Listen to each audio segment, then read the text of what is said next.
Hello.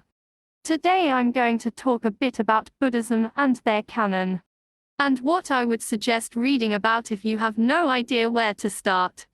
Start in Dhammapada, which means Path of the Truth Doctrine. Law is an anthology of 423 aphorisms in verse form, written in the Pali language, which is derived from Sanskrit. Pali is the language in which the original Buddhist canons of the Theravada school were written, considered to be the most faithful to the teachings of Siddhartha Gautama, the Buddha. It is presumed that Gautama Buddha taught and spoke to the people in Pali. The original Buddhist texts, which make up the Buddhist canon, are called baskets or collections of laws Pitakas, and they are divided into three, which is why the collection is called the Tripitaka, three baskets. These three collections are 1. Vinaya Pitaka, which deals with monastic discipline. 2. Sutta Pitaka, which deals with the doctrine. 3. Abhidhamma Pitaka, which addresses the speculative or metaphysical aspects. The Sutta Pitaka is subdivided into 5 parts, called Nikayas. The numbers preceding the original verses of the Dhammapada are located in the second place within the 5th Nikaya body. These verses were compiled in the 3rd century BC, divided into 25 chapters called Vaggas and presented as one of each. The doctrine might have been expounded by the Buddha. Enrichment and historical context. The Dhammapada is part of the early Buddhist texts, closely associated with the Theravada tradition, which claims a direct lineage back to the teachings of the historical Buddha. This text is highly respected as one of the clearest distillations of Buddhist thought, offering practical and ethical advice on how to live a righteous life according to Buddhist philosophy. The transition from Vedic Hinduism to early Buddhism.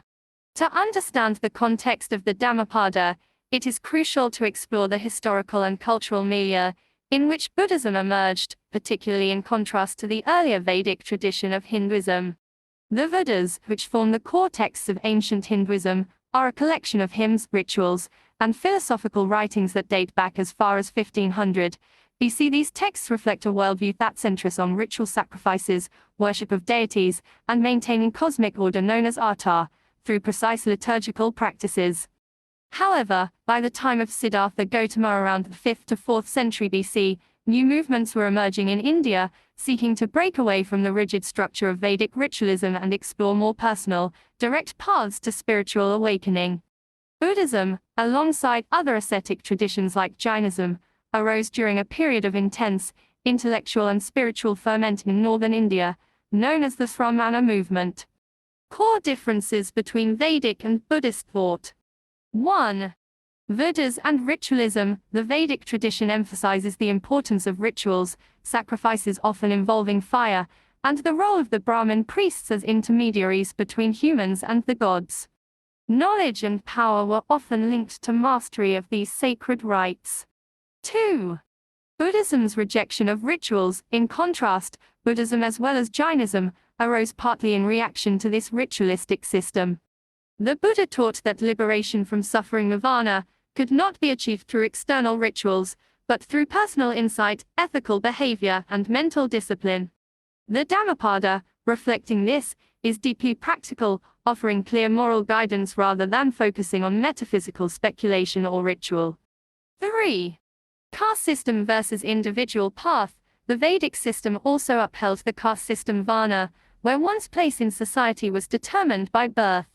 Buddhism, by contrast, taught that enlightenment was accessible to all, regardless of caste or gender, emphasizing personal responsibility for one's actions karma, and the potential for any person to attain enlightenment through their efforts. 4. Concept of the self Atman versus Anitta. While Vedic thought centers on the existence of the eternal soul Atman, that ultimately merges with the divine Brahman, Buddhism famously rejected this notion. The Buddha taught the doctrine of anitta, no self, arguing that what we perceive as the self is actually an illusion created by the aggregation of impermanent elements skandhas. This philosophical distinction is one of the most defining differences between Buddhism and the older Vedic tradition. Conclusion. Thus, while the Dhammapada and Buddhist teachings grew from the same cultural roots as the Vedas, They represent a significant departure in terms of philosophy and practice. The Dhammapada captures this new spiritual direction, where the focus is on ethical conduct, mindfulness, and the individual's journey to awakening, rather than on ritualistic adherence or metaphysical speculation.